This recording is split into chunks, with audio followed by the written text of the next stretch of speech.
নমস্কার বন্ধুরা, আমি মৌসুমী উইথ মৌসুমী চ্যানেলে সবাইকে স্বাগত। গুড মর্নিং বন্ধুরা, তোমাদের প্রত্যেককে শুভ বিজয়ার প্রীতি শুভেচ্ছা ও ভালোবাসা জানালাম। তো এখন তো সকাল হয়ে গেল, এবারে উঠবো, উঠে স্নান টান সেরে তারপরে পেলিং এর সাইট সিন দেখতে বেরোবো। তো তোমাদের দেখাই সকালটা কিরকম।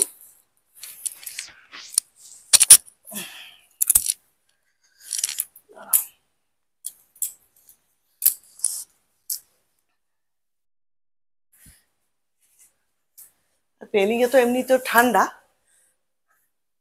দেখো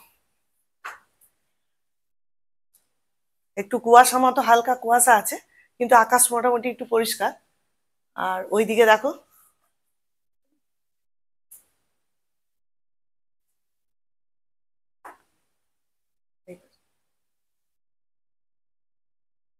আর একটু পরে ব্রেকফাস্ট, আগে স্নান ফান সেরে নিই। স্নান ফান সেরে তারপরে ব্রেকফাস্ট করে, আমাদের বেড টি হয়ে গেছে, সকাল সকাল বেড টি করে নিয়েছি। এরপর স্নান টান সেরে নিই, সেই ব্রেকফাস্ট করি, তারপরে বেরিয়ে পড়বো পেলিং এর সাইট সিন দেখতে। তো পাহাড়িয়া জায়গা, একটু তো ঠান্ডা থাকবে আর কুয়াশাও থাকবে। কুয়াশাটা একটু কেটে গেলে, মোটামুটি অনেকটাই কেটে গেছে, তো ওই পাশে পুরো সবুজ হয়ে আছে, ওপাশে একটু দেখা যাচ্ছে ওখানটায়। তা আশা করি পুরো পরিষ্কার হয়ে যাবে, আকাশটা দেখে তো তাই মনে হচ্ছে। পরে বাইরে বেরিয়ে তোমাদেরকে সব দেখাবো। সকালে স্নান টান সেরে ফ্রেশ হয়ে গেছি, এরপরে আমরা ব্রেকফাস্ট করতে নিচে যাচ্ছি। ব্রেকফাস্ট হয়ে গেলে তারপর তোমাদের দেখাবো। আমাদের চা চলে এসছে, চাটা খেয়ে নিই। ব্রেকফাস্ট করতে দিয়েছি, আজকে ব্রেড জেলি থাকবে আর থাকবে ডিমের অমলেট।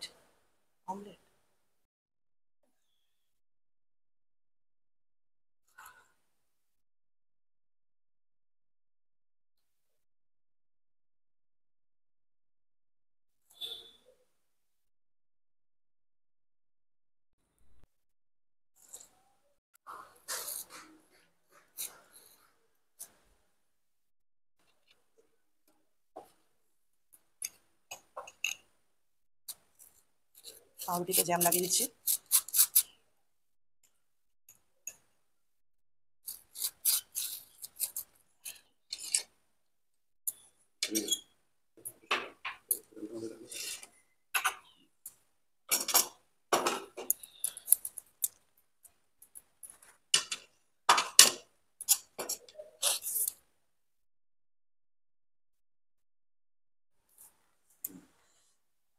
এখানে মাখন দিয়ে টোস্ট আর জ্যাম দিয়ে মাখিয়ে নিয়েছি, আর এখানে ডিমের অমলেট দিয়েছি।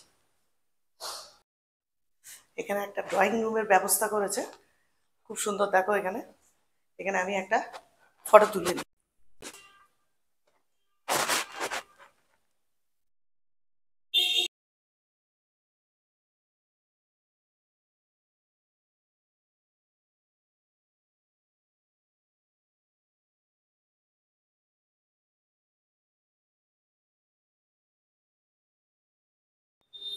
বেরিয়ে পড়লাম পেলিং এর সাইট সিন দেখতে। গাড়ির মধ্যে দিয়ে বাইরের সিনারি দেখতে বেশ ভালো লাগছে। ওয়েদার এখন খুবই ভালো, কিন্তু কিছুক্ষণ পর ওয়েদার কেমন থাকবে তা ওপরওয়ালাই জানেন। আমরা অনেক উঁচু স্থানে থাকলেও অক্সিজেনের কোনো ঘাটতি নেই। যেতে যেতে একটা ছোট্ট মনেস্ট্রি দেখতে পেলাম, আর দেখতে পেলাম পাহাড়ে মেঘের আনাগোনা। বাইরের সিনারি দেখতে দেখতে এগিয়ে চললাম।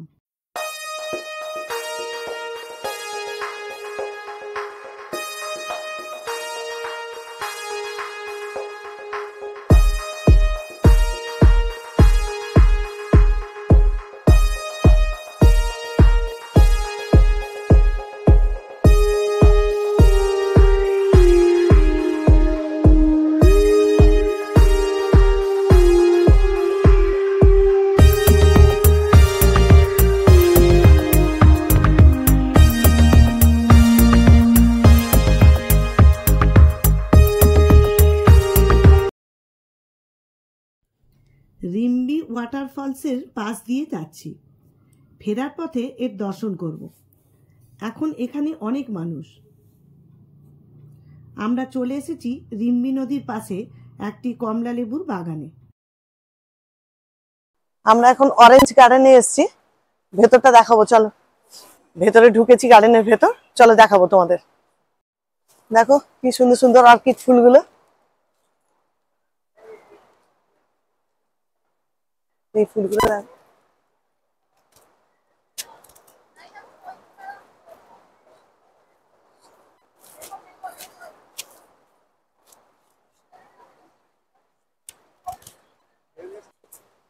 এই যে ছোট ছোট অরেঞ্জ অরেঞ্জ গাছ, এগুলো বড় হলে পাকবে।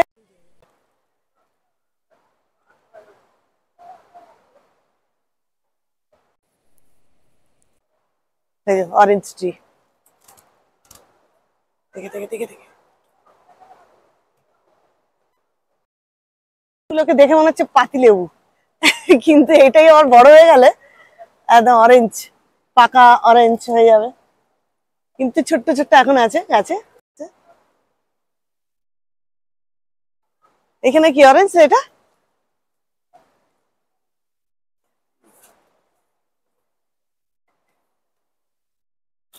দেখো এখানে পাতাবাহারি কি সুন্দর গাছগুলো, একদম লাল হয়ে আছে। চারিদিকে অনেক কমলা লেবুর গাছ। এছাড়া এখানে অনেক পাহাড়ি অর্কিড ফুল ও গাছ আছে।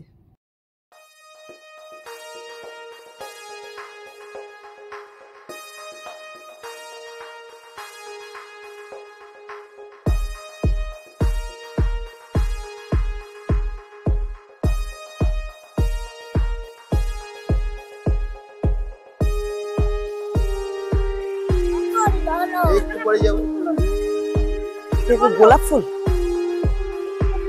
নানা রকম অর্কিড।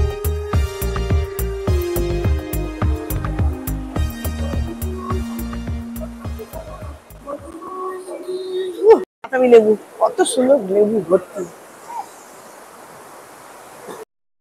এই অরেঞ্জ গার্ডেনের পাশ দিয়ে একটা নদী বয়ে গেছে।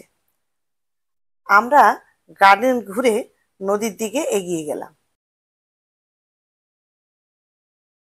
রিম্বি রিভার, দেখো জলের স্রোত কিরকম, খুব সুন্দর একদম। আর কত দর্শকরাও সব এসছে, আরো আরো টুরিস্টরা এসছে। দেখো ওয়েদারটাও একদম ভালো, না রোদ না বৃষ্টি, খুব সুন্দর ওয়েদার। আর জলের স্রোতটাও খুব।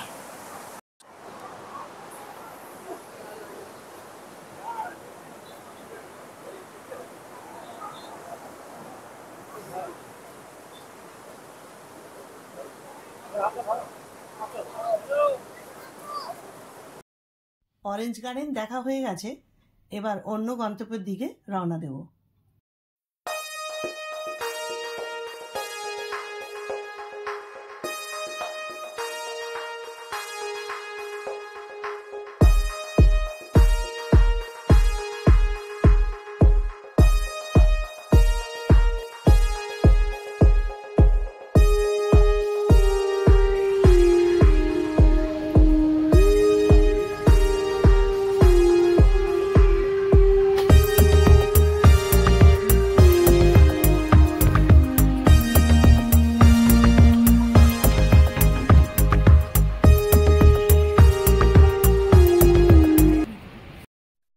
অরেঞ্জ গার্ডেন দেখলাম, এখন সবে কমলা লেবুর ফলন হয়েছে।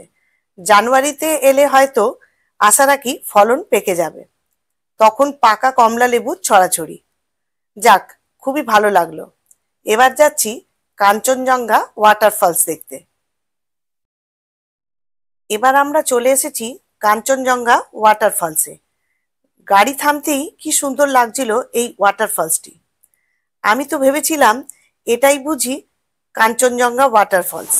বেশ লাগছিল এই ওয়াটারফলসটা দেখতে, তাই এখানে কিছুক্ষণ সময় কাটিয়ে কয়েকটা ছবি ক্যামেরাবন্দি করলাম।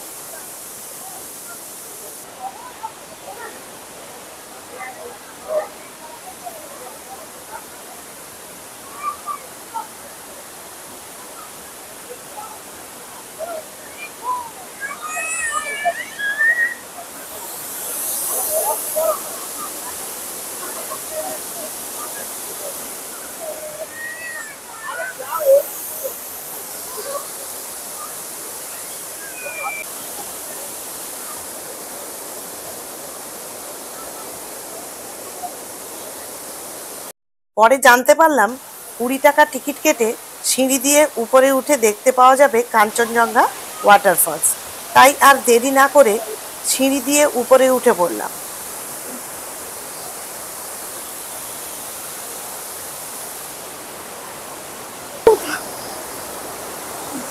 এটা কাঞ্চনজঙ্ঘা ওয়াটারফলস। দেখো কত উপর থেকে ঝর্ণার মতো জল বেরোচ্ছে, দারুণ লাগছে দেখতে।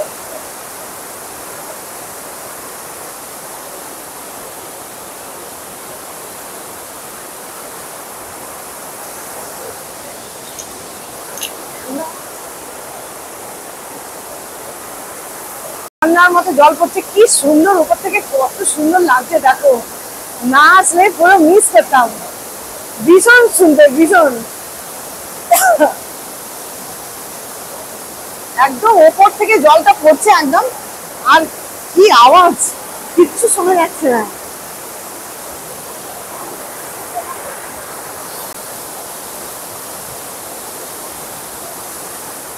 সেলফি তুলে না না।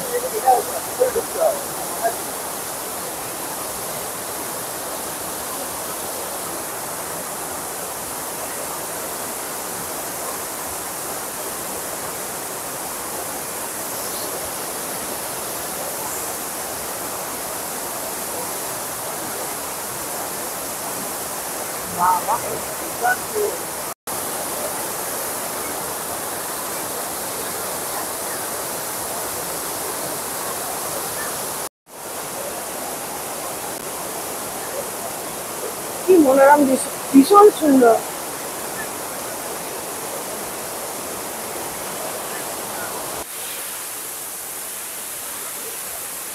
উপরে উঠতে হবে।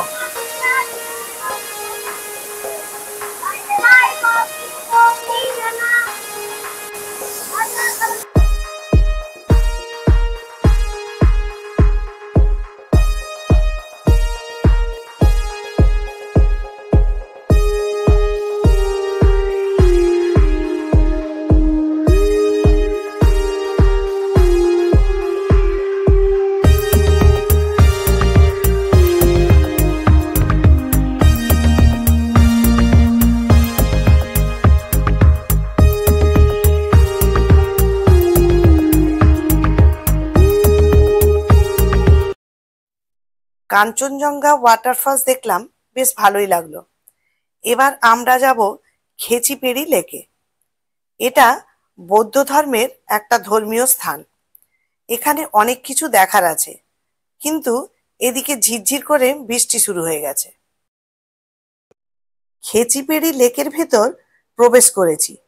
টিপটিপ করে বৃষ্টি পড়ছে।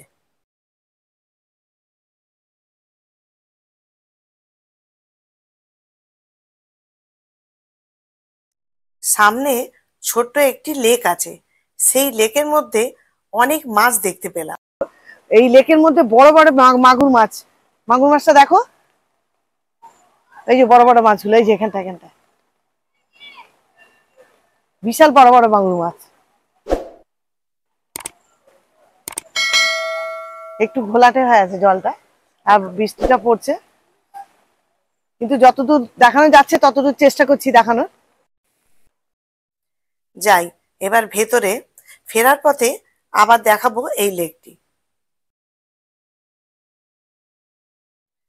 প্রথমে একটা বৌদ্ধ স্তূপ দেখতে পেলাম। লেকের দিকে এগিয়ে গেলাম। সবাই যাচ্ছে, আমরাও চললাম। বৃষ্টি অনবরত পড়েই চলেছে। কি বা করার আছে, বৃষ্টি মাথায় নিয়েই ঘুরতে থাকবো।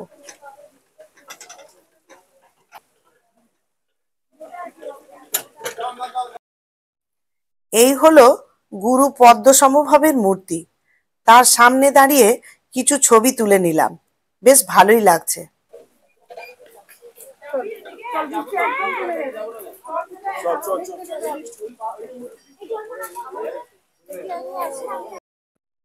সামনে বেশ বড় বৌদ্ধ স্তূপ।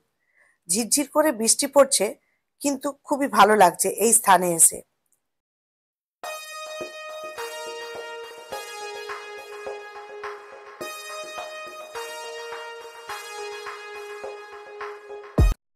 এই দেখো বন্ধুরা, এটাই হলো খেচিপেড়ি লেক।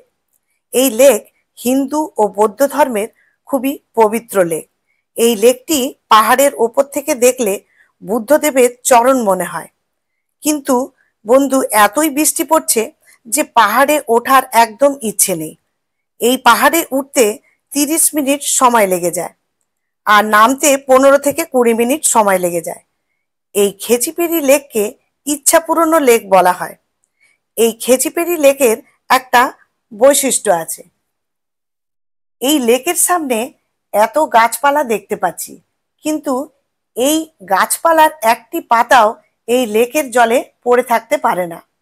কারণ কথিত আছে, যদি কোনো পাতা এই লেকের জলে পড়ে থাকে তবে যে কোনো পাখি ঠোঁট দিয়ে ওই পাতা সরিয়ে নিয়ে যায়। তাই এই লেকের জলে কোনো পাতা পড়ে থাকতে দেখা যায় না। কি অনুভূতি না, ভাবলেই গায়ে কাঁটা দিয়ে যায়। এই স্থানটাকে এই অঞ্চলের মানুষরা খুবই পবিত্র স্থান হিসাবে গণ্য করে। করজোড়ে এই পবিত্র স্থানটিকে প্রণাম জানিয়ে এগিয়ে চললাম।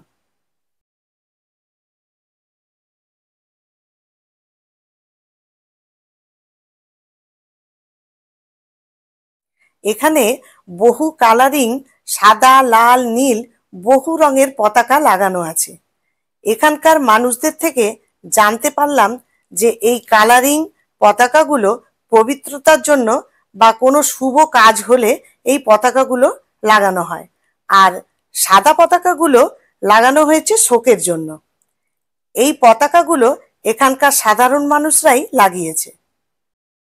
এবার ফেরার পথে আবার চলে এলাম মাছ ভর্তি লেকে। বহুজন মাছেদের খাবার দিচ্ছে। আমার ব্যাগে এক প্যাকেট বিস্কুট ছিল, সেটাই ভেঙে মাছেদের খাওয়ালাম। দেখো মাছগুলো কেমন কিলবিল করছে। দেখো কত বড় বড় মাগুর মাছ, বিশাল বড়, এক একটা কত বড় বড় মাগুর মাছ।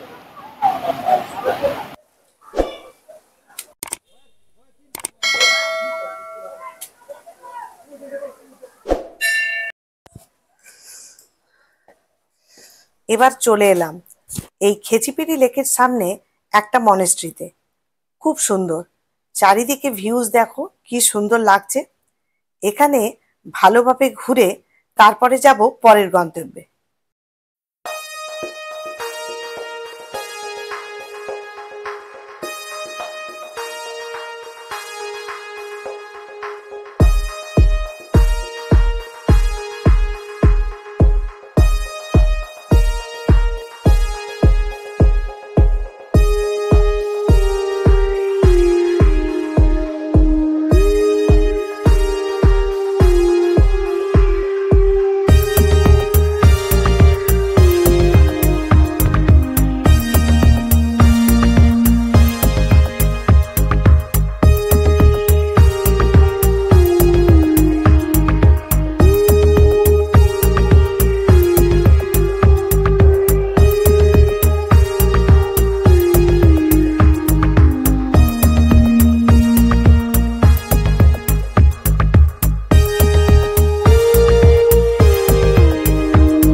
মনেস্ট্রিকে বিদায় জানিয়ে চললাম সামনের দিকে।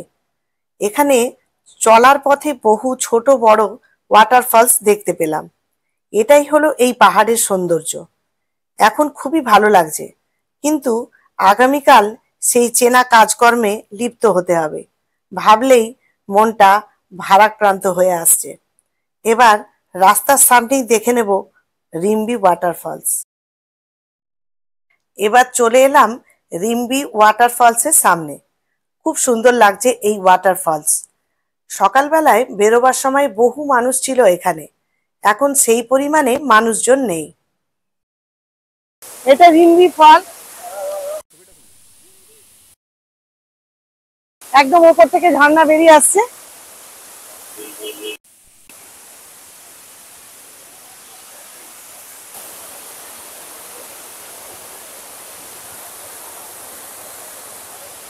এবার এখানে কয়েকটা ছবি তুলে নি।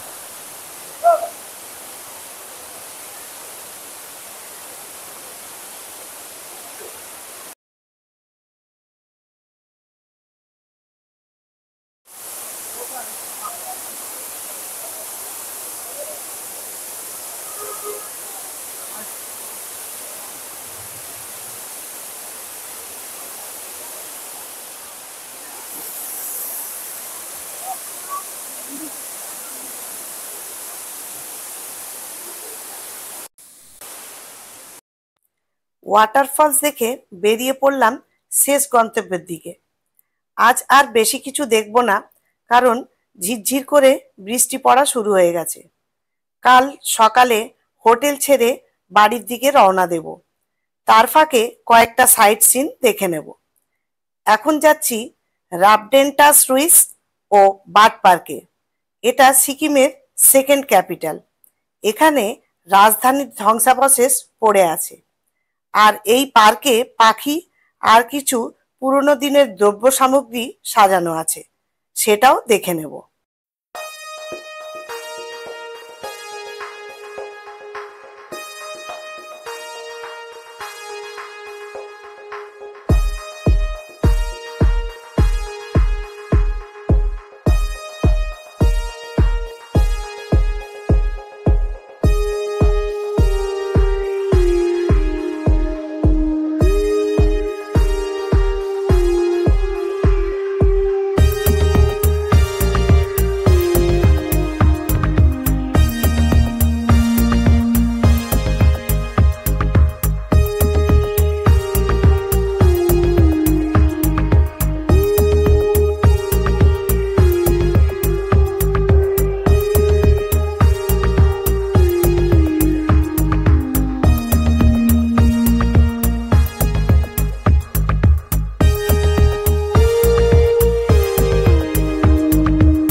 এবার হোটেলের দিকে রওনা দিলাম।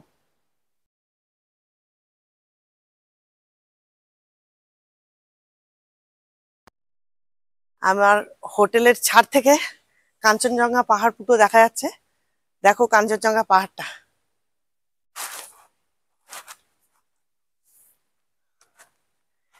পুরো বরফে ঢাকা। চারিদিকটা মেঘ আছে, কিন্তু একটু আকাশ পরিষ্কার হয়েছে, এখন পরিষ্কার দেখা যাচ্ছে।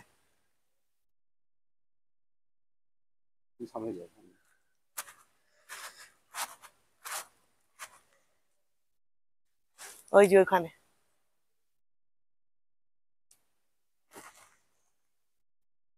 এখানটা এসে দেখো, এখানটা পুরো পরিষ্কার হয়ে যাচ্ছে, এখানটা পুরো পরিষ্কার হয়ে যাচ্ছে, দারুণ লাগছে একদম।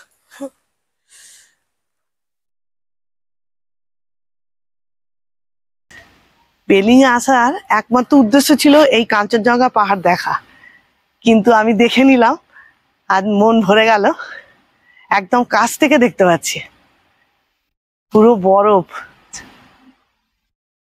বরফে ঢাকা পাহাড়, আর ওই দিকটা পুরো কুয়াশা হয়ে আছে, ওই জন্য পরিষ্কার হয়ে দেখা যাচ্ছে, কিন্তু এই পাশটা অনেকটাই পরিষ্কার হয়ে গেছে। গুড মর্নিং বন্ধুরা, আজকে সকাল সকাল রেডি হয়ে গেছি, আর এখন ব্রেকফাস্ট সেরে আমরা পেলিং এর থেকে কিছু দূরে দুটো সাইট সিন বাকি আছে, ওই দুটো সাইট সিন দেখে আমরা বাড়ির দিকে রওনা দেব। হোটেল ছেড়ে বেরিয়ে পড়লাম, আরো উপরে উঠলাম, চলে এলাম পেলিং এর স্কাইওয়াক, সামনে পেলিং এর রোপওয়ে, এখনো শুরু হয়নি এই রোপওয়ে। পেলিং এর স্কাইওয়াকে চলে এসেছি।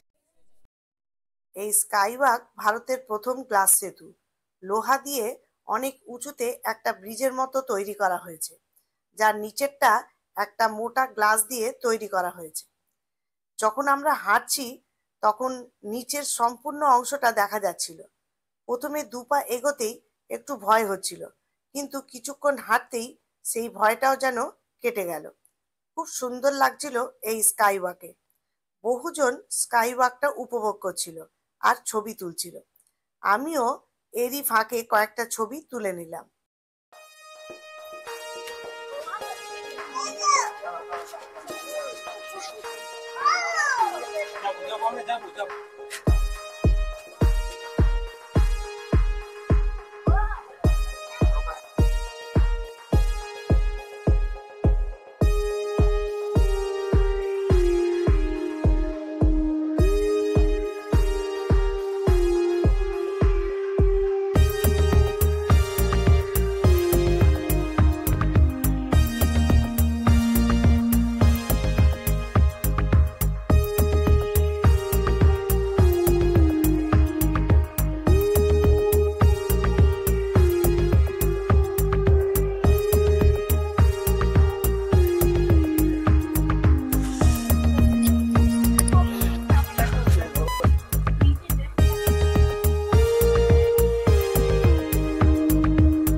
পাশে কাঞ্চনজঙ্ঘা পাহাড় দেখা যাচ্ছে,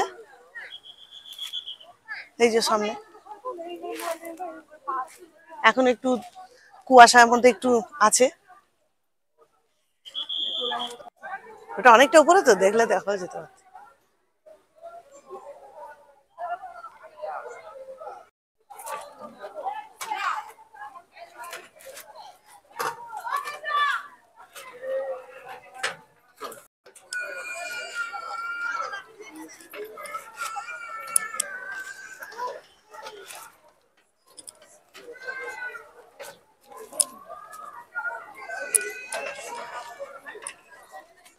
এবারে উপরে উঠবো।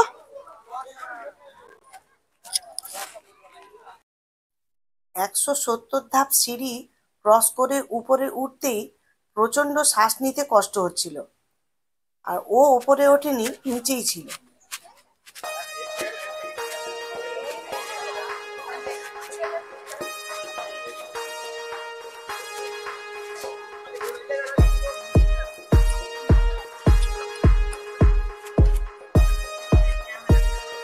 ঘুরে চলে এলাম। স্কাইওয়াক গতকালই দেখার কথা ছিল, কিন্তু মাঝে সাঝে বৃষ্টি, তার জন্য কাল দেখা হয়নি। আজ দেখলাম, খুবই ভালো লাগলো, কিন্তু বন্ধু ফেরার পথে জানতে পারলাম গ্যাংটকের সব রাস্তা বন্ধ শিলিগুড়ি যাওয়ার। মহা সমস্যায় পড়লাম। রাত 7:30টায় ফ্লাইট আছে, 2 ঘন্টা আগে এয়ারপোর্টে ঢুকতে হবে। আগামীকাল আবার লক্ষ্মী পুজো, ঘরে পুজো আছে, কি করব ভেবে পাচ্ছি না। ড্রাইভার ভাই বলল একমাত্র রাস্তা খোলা দার্জিলিং দিয়ে, ওখান দিয়ে সব গাড়ি যাচ্ছে, দেখা যাক সময় মতো যদি পৌঁছাতে পারি, ফ্লাইটের টিকিট ক্যান্সেল করে দিতে পারি। কিন্তু কি করে বাড়ি ফিরবো এই চিন্তায় মাথার মধ্যে ঘুরপাক খাচ্ছে। ড্রাইভার ভাই বলছে দেখি সময় মতো পৌঁছে দেবার চেষ্টা করব, সব তো ওপরওয়ালার হাতে। মহাদেবের নাম করে চললাম, যা হবে দেখা যাবে। আগামীকাল রাত্রিরে প্রচুর বৃষ্টি হয়েছিল, তাতেই রাস্তার ধস নেমেছে, আর দেখছি নদীর জলও বেড়ে গেছে।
গুড মর্নিং বন্ধুরা, আজকে আমরা স্লিপার কোচ বাসে করে বাড়ি ফিরছি।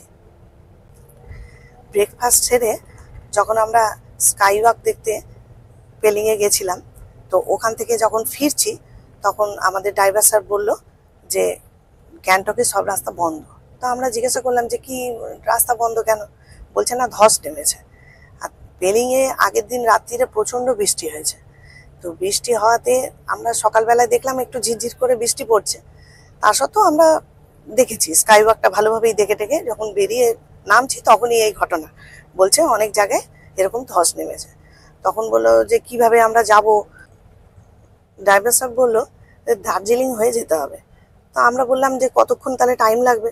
বলছে এক্সট্রা 4 ঘন্টা লেগে যাবে। আমি এক্সট্রা 4 ঘন্টা লাগলে তাহলে আমাদের ফ্লাইট তো 7:30, আমরা পৌঁছাতে পারবো তো? তো ড্রাইভার সাহেব প্রতিশ্রুতি দিল, বললো হ্যাঁ আমার মনে হচ্ছে হয়ে যাবে। তো এবারে দার্জিলিং হয়ে যাচ্ছি যখন, তখন দেখছি আরে ওখানেও দেখছি ধস নেমেছে। এবারে আমরা কি করে যাব?